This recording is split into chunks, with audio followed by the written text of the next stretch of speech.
right. Well, good morning, everyone, and welcome to December's session of Cash Flow Mastery Talks with Cash Flow Mike. Now, I'm Cheska Cordero from Insightful Accountant and your host for today's session. All right. Well, since we're going to be waiting on everyone to kind of just come in and settle down in front of their computers, phones, tablets, what have you, I'm going to go ahead and ask Mike the question of the day like we usually have. So, Mike, I've actually asked this to a bunch of people over at Future Forward. Now, Mike, the holidays are really, really near, like a few weeks, right? A few weeks away. So, Mike, what is your favorite top three? I'd say top three holiday movies. Oh, that's a good one. See, Mhm. all right. So people don't know this. When you think of "It's a Wonderful Life," Mhm. people think it's a Christmas movie, and it's not. It's Okay. it's a banking movie. Okay, no, you're not wrong. Definitely. Yep. It's a movie about banks, right? So my background is a lot of banking. So like, well, that's That's a what bank. makes sense. It makes sense. Yeah, we're talking about fractional ownership and properties through the bank, right? So I like that. I was a huge fan my whole life of A Christmas Story, just because the comedy in it is hilarious to me, Fantastic. Yep. right? So, and I even liked the reboot that they had. Did you see the remake of A Christmas No, I Story, haven't seen the remake yet. where Ralphie is an adult and goes back to his hometown? So it's kind of a I cool. haven't seen that. No. And then I think number three is that we switch between like three or four here that we always watch. We'll watch Mhm. Elf, Christmas with the Cranks, and then what's the other one there? Shoot, not Home Alone. Everybody watches that one. It's Yeah. well, the Santa Clauses, and now there's a big thing on Netflix about the Santa Clauses. So Yeah. Netflix kind of does add a lot of Christmas movies to the roster every year, I noticed. It's like I like to go through all of them when I have the time.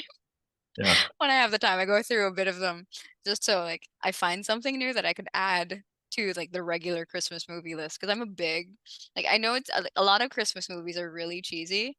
Like they manage to create like such a good formula for Christmas movies. Well, I mean, think about it. We all get sucked into a Hallmark movie, Yeah, for right? sure. No, that's really funny because we all do. Oh, Scrooge. look, Kathleen. Oh, yeah, no, Scrooge Well, I too, do like definitely. Scrooge. I do like. Yeah. A lot Uh, of people did say Elf too. So I love Elf. It's yeah, just every time I can't with him. I don't know. Well, good. All right. Oh, Yeah. What? Sorry. so you ready? I'm Yeah, ready. of Yeah. course. All right. Okay. Again, good morning, everyone. I think we're all settled down. Welcome to December's session of Cash Flow Mastery Talks with Cash Flow Mike. In this webinar, we're actually going to be going over inventory management techniques, minimizing stock holding costs with the amazing Mike Milan. Now, I'll have him introduce himself just as we were talking in a little bit after I cover a few of the housekeeping items.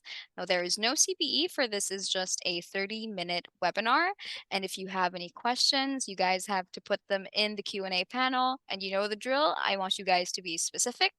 Don't just, hey, Mike, what do you mean by elves? Like maybe on the last on your list. You got to ask, what do you mean by you like all of those three movies or you like switching out? You really got to be specific because he might not get your question right as you put them in there. So it's mainly just to give him a bit of context on what you mean. Now, we will be sending a link to the recording after the webinar, and it's also going to be up on our YouTube page within about 24 hours. And if you want to go check it out over there, you'll find many other webinars along with Mike's past sessions of Cashflow Mastery Talks that might be of interest to you. Now, I'll be putting the link to our YouTube channel right into our chat, and as well as a copy of the slide deck. I'll be rolling those links out and the copy of the slide deck throughout the webinar, just in case you guys might have missed it the first time I put it up there. Now, lastly, don't forget that Insightful Accountants 2024 Pro Advisor Awards applications and nominations are still ongoing. And what does it actually take to be a part of Insightful Accountants 2024 Pro Advisor Awards? All it takes is for you to participate. Now, there are two ways to participate. You either can be nominated by someone else, or you can actually nominate yourself, give yourself a little pat on the back. And I'll be putting that link right into our chat also for you guys to check out. Now, actually, Mike, that's it for me. You can go ahead and get started. Welcome and thanks for being here. All right. Hey, thanks for having me. I appreciate it. This is one of my favorite times of the month is this insightful accounting cash flow mastery talk. I'm Cash Flow Mike live from San Antonio. And what's kind of cool is I'm looking through the attendee list. It feels like a clear path to cash meeting to me. I mean, hey guys, welcome, welcome.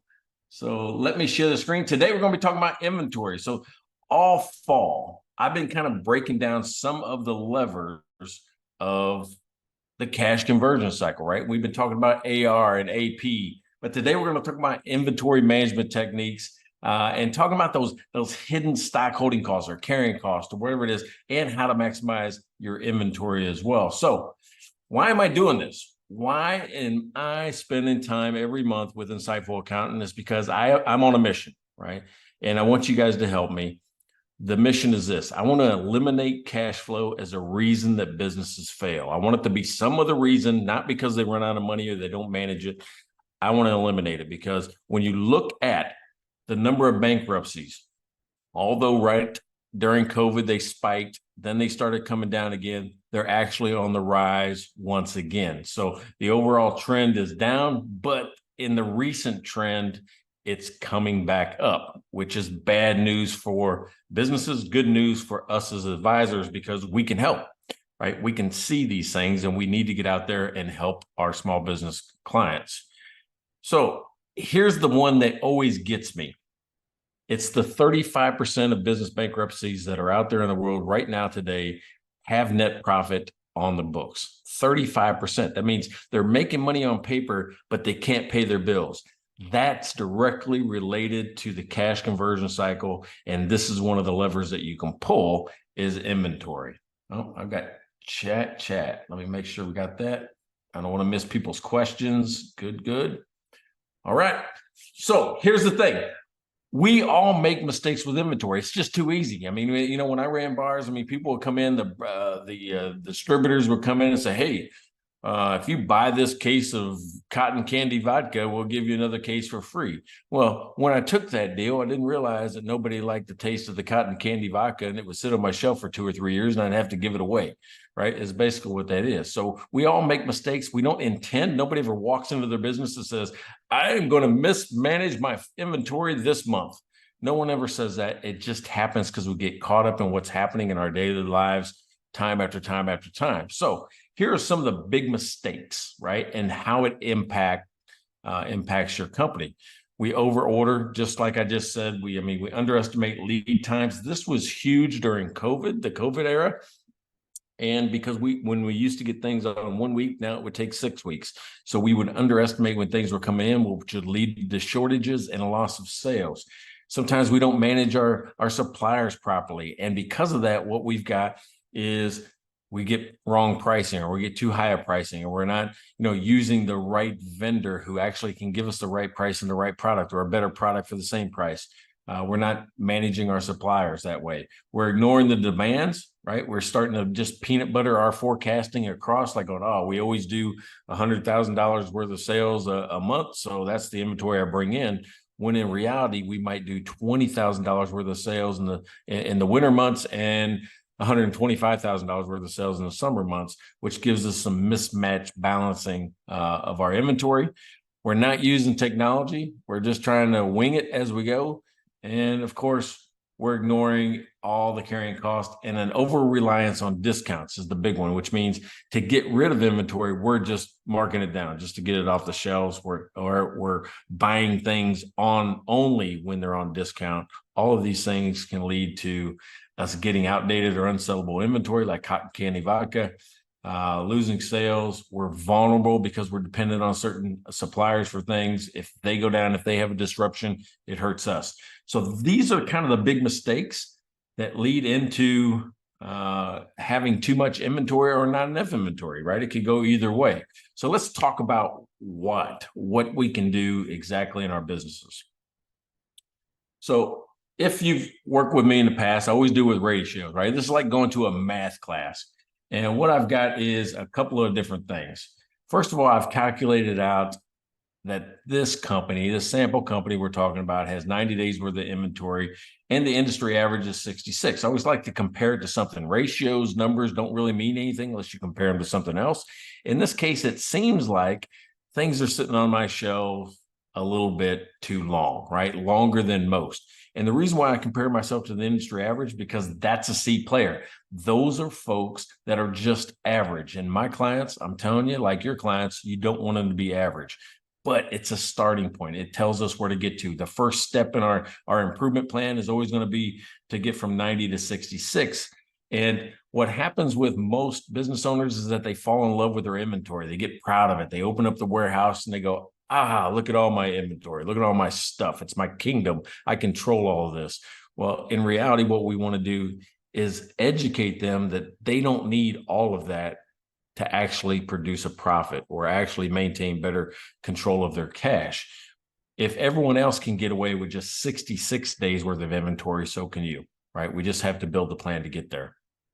So I always ask, when I look at a ratio, I look at the numbers and then I ask myself, is this good? Is this fair? Or is this terrible? Right? Because it starts to help me prioritize things that I should work on. In this case, I think it's terrible, right? We got way too much inventory. That's our first indication that there's too much. So what we have is, how did I get there, right? How did I get there? So I take inventory divided by cost of goods sold and multiply it by 365 days. This converts it to the actual days of inventory on hand. So I got my inventory, how much is on the shelf, how much did I sell? When I divide that, I multiply by 365 and come up with days. That tells me how long it sat. Now, some people get confused because you talk days versus turnover. Days versus turnover. How long does it sit on the shelf? Well, and turnover means how many times do I rebuy it per year, right? That's what turnover means. How many times do I have to go rebuy it? Well, it makes sense if 365 divided by your 90 days equals 406, right? 4.06, which means I'm rebuying it 4 times a year or once a quarter. So these two are actually telling you the same thing, just in different ways, right? I'm rebuying it 4 times a year, or it sits there for 90 days and then I rebuy another one, right? In the next 90 days, it sits there for 4 times a year. So days and turnover kind of mean the same thing when you're looking at it. But here, 4x. If I convert 66, we do the same math. Who can help me out there? Kathleen, can you do that for me? Kathy? Can you do 365 divided by 66 and throw it in chat? Oh, that's not going to work, Mike. Can't write that. 365 divided by 66. And I'll do it too. It should be like 5.05.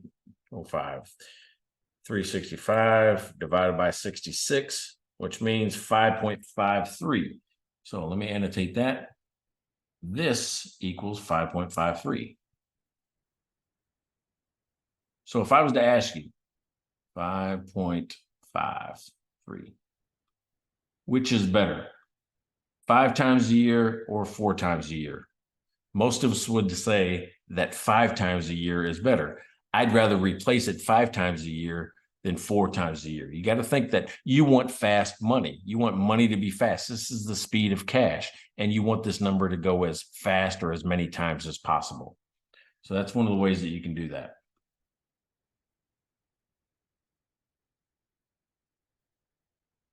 All right, 2 new messages. I can't get to them. So how does this look in real life? When we buy inventory, we go to a vendor and they give us the inventory and we put it on the shelf, and it sits there for a certain number of days. And it's sitting there a certain number of days before somebody buys it. And we call that inventory days, right? So inventory days. Now, at the same time, happening exactly at the same time, they gave us an invoice and we took that invoice and we put it on our desk, and it sat on our desk for a certain number of days, right? And then we pay it. Generally, those two things don't match up. I'm not selling the inventory and paying the invoice at the exact same time. Sometimes there's a difference. Well, the difference between these two is called the financial gap. This is the amount of time that you're waiting for money to come into your business after you've already paid, right? So theoretically, this is the amount of time that you don't have enough money to run your business. if your business feels clunky, if it feels lumpy, like I'm always waiting for money to come in before I can make a payment, it's mainly because this gap has gotten too large. And the smaller the gap, the less money it takes to run your business. So you want this gap to be small. You're like, oh, Mike, what are you talking about? Well, think about it. The differences between this line, the accounts payable line, the day I made the payments, and this line, which is the day I sold the inventory. That's the two differences. So you got this line, I can either move the financial gap inward, because if I moved it to the other direction, it wouldn't make sense. It would make the gap bigger. So I got to make a gap smaller. So I can only move inventory days down. I can only reduce the amount of time it sits on the shelf, or I can extend the time that it takes me to pay the invoice. Those are the only two moves I can do to make the gap smaller, because that's what we're trying to do. We want the gap to go from whatever it is to a smaller gap, because when this gap is smaller, it takes less money to run your business. So it wouldn't make sense if we extended it this way. It wouldn't make sense if we extended it back the other way and paid sooner. So that's what we're trying to do. It takes less money to run your business, manage the financial gap. You're like, okay, Mike, I get it. But how does reducing inventory actually help? Well, here's the normal course of business. Here's normally what we do. We buy inventory and it sits on the shelves, right? Then somebody buys it. And what do we do immediately? We go replace it. We go take whatever was bought and we replace it, right? So here's cash in, cash out versus number of units. Let's say I buy $100,000 worth of inventory, which is 100 units. And now I've got them sitting on the shelf. Then people buy, and maybe I sell $50,000 worth. So $50,000 comes in and I'm down 50 units, right? So now I only have 50 units left on the shelf. My normal reaction, oh, I sold 50 units, so I need to buy 50 units. So I take $50,000 and buy 50 units, so I'm really back to zero. I just kept things status quo. I just kept it even.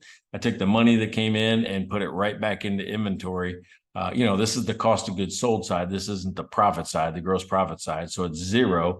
And the number of units, the change in the number of units is zero. I had 100, I went down 50, I brought back in 50, zero. So you don't see the change.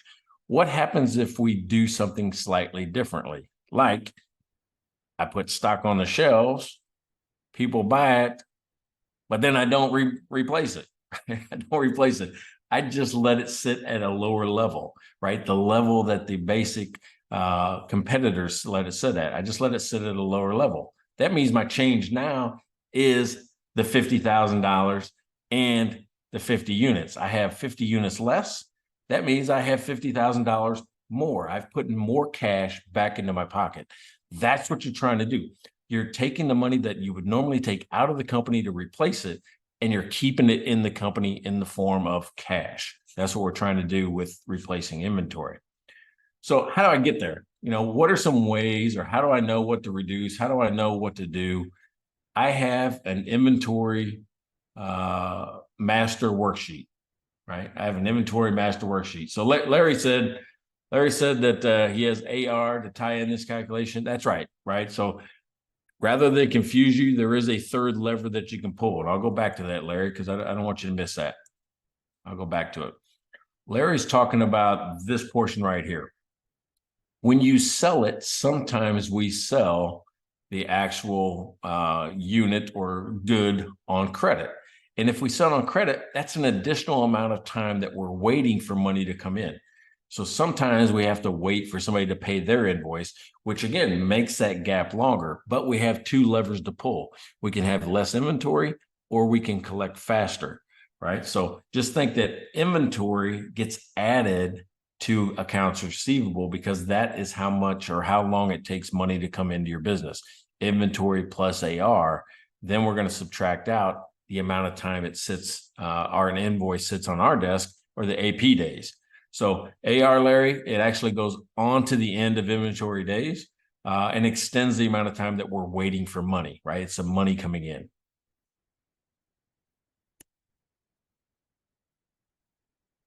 All right, so back to this. If you don't know what to reduce, there's 3 steps to be able to figure it out. And I have an inventory master worksheet. If you're part of this call today and you want the inventory master worksheet, Put in your email address, or I'll put in mine and you can email me and ask for it. I'm going to put in my email address. If you want this spreadsheet, then I'm going to show you how to do this calculation. Just ask me for it. I'll send it out to you.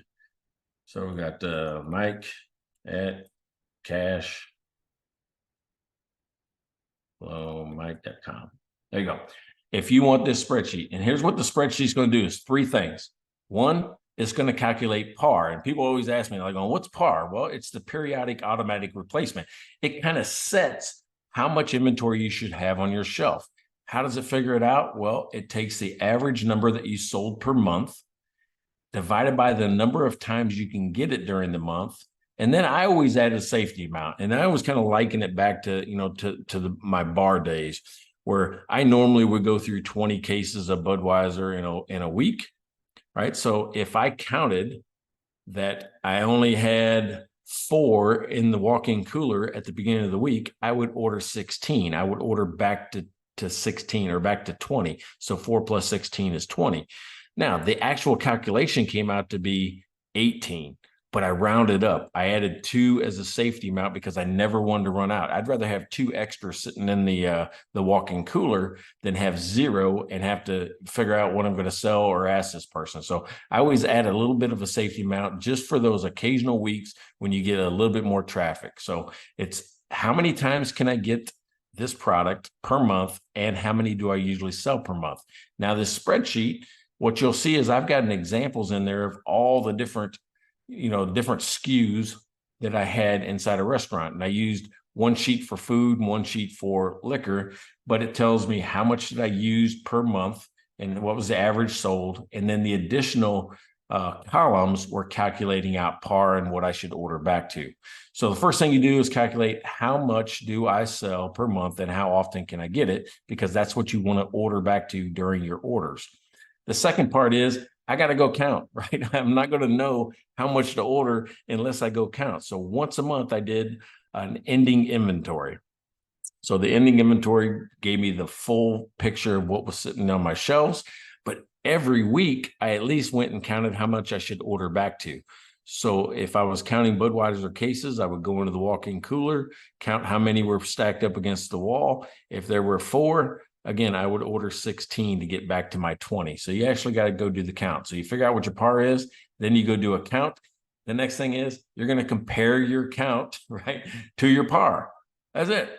I need 20, but I have 4. So I need to order 16. Here's how you do that, right? You got your par, which is what you want to have. That's the number that you never seem to run out when it's there, the average weekly sales. If it's less than par, I order back to par. If it's more than par, I reduce it down to par. So if I have more than I actually need, I reduce it down.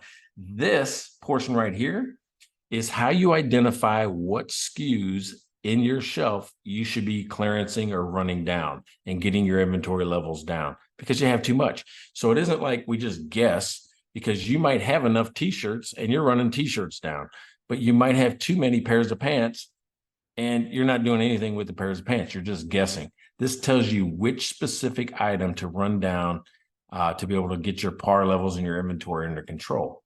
So that's how you do that. Then putting it all together, right? So I built an app. It's called the Clear Path to Cash. And in the Clear Path to Cash, it does these calculations for you, right? It's got your inventory days, AR, AP, financial gap. But here's what I want to know. It's like, how much should I have, Mike? How much should I have in inventory? And how do I keep my clients on track so that they don't get inventory out of control? Well, we're going to use the balance sheet to keep them focused on one number. If your client has an inventory control problem, let's focus them in on one number, and that is how much they see on their balance sheet, right? And we're going to determine what the goal should be. That's the first thing we should determine, is what the goal should be. And our first goal is to make sure it's inventory average, right? So we're going to take, everyone else has 66 or 60 days of inventory. That's our first goal. Now, in the app, I just use the sliders, right? This is green today, but if you have too much inventory, it'll be red. And I just use the slider to find where it turns to green, which means you have enough inventory. That's where you should be. But if you can't do it that way, here's how you calculate it by hand, right? You get your inventory value. How much should I have? And that's cost of goods sold divided by 365, and you're going to multiply it by your inventory days, not what you currently have, what you want to be. So if I want to be at 66 days, that's the number I would put there. So the amount of inventory value I would have would be how much did I sell last year? Divided by 365 gives you an average amount per day. And we're going to talk about how many days. I want 66 days worth, right? So I sell this amount per day. How much do you want? I want 66 days worth. That tells you what should be on your balance sheet. So when you look at this number, inventory value, and it says 978, every time your client sees a million, every time your client sees a million too, he has too much inventory, needs to run it down to 978. It's that check and balance, that little thing, that bite-sized consumable chunk of information that keeps him focused on not getting out of hand, not letting inventory climb too far too fast. So that's how you calculate it. Cost of goods sold, average daily amount times how many days worth you want. Lastly, I'm going to mention hidden carrying cost. It kind of started off there, but every time you have inventory, it costs you money in hidden operating expenses. Just to touch it, to store it, to heat it or cool it, to move it around, it costs all these things in the form of salaries and moving it around, transporting it, to receiving it, to the software costs associated with, to the space. These are called carrying costs, right? And carrying cost is what you do is you just calculate all those costs up together. So you calculate how much extra rent do I pay because of storage, how much extra utilities, how much extra salary, how much extra time. I mean, on and on down the list. That's the hard way to do it. Holding cost divided by how much inventory you have times 100 gives you a percentage. What percentage of your inventory is actually hidden in your operating expense as carrying costs? That's the hard way to do it. The easy way to do it is just kind of use a rough estimate. And what they say is around 20% of your inventory. So if I have $100,000 in inventory, about $20,000 is hidden in my operating expense in carrying costs. So it holds true that if I reduce inventory, I also reduce the amount of times I have to touch it, I have to move it, I have to transport it, I have to order it. All the carrying costs also are reduced. So you're actually saving money on your operating expense just by reducing your inventory. So if you want to know more, we talked all about inventory. We talked about AR. We talked about AP. We talked about inventory now. I do have a book called The 7-Minute Conversation. If you haven't got it, it's How to Analyze Any Company in 7 Minutes or Less. You can get a free e-version of it, an ebook of it on my website at cashflowmike.com. Got a cool Facebook group that I give out things like the Inventory Master Spreadsheet. It's a whole bunch of other spreadsheets are in this thing. Go to Facebook and look for the Clear Path to Cash, finding hidden cash in your business. Join our group. You get a lot of good stuff that way. Got a podcast called Mike and Blaine, and it's about business, beer, and BS. So if you listen to podcasts and you're looking for more things, more ideas, more stories about things that have happened, check us out at Mike and Blaine. And then lastly, if you want that spreadsheet, contact me at mike@cashflowmike.com or just connect. Or if you want to know more about what I do with the Clear Path to Cash, more than happy to help. So, Cheska, look at that. I came in right on time. I landed this plane with a minute to go. Anybody got any questions? I know. That was amazing. Yeah, So I put your email back up there just in sure. case you guys need it again. Great. Yeah. Definitely appreciate it. So once again, I'm thankful for Insightful Accountant, you and Gary, and all the things you've done for me. So thank you, and thanks for showing up today. I know it's a holiday season; everybody's got other plans, but thanks for spending time with me today. Of course. Well, thank you so much, Mike. That was amazing. Yeah, and everybody says thank you too. All right. Well, thank you so much. That was amazing. Again, guys, thank you so much for coming, and we hope to see you in 2024 for the next session in the next year. All right. Thanks. Bye. Bye bye.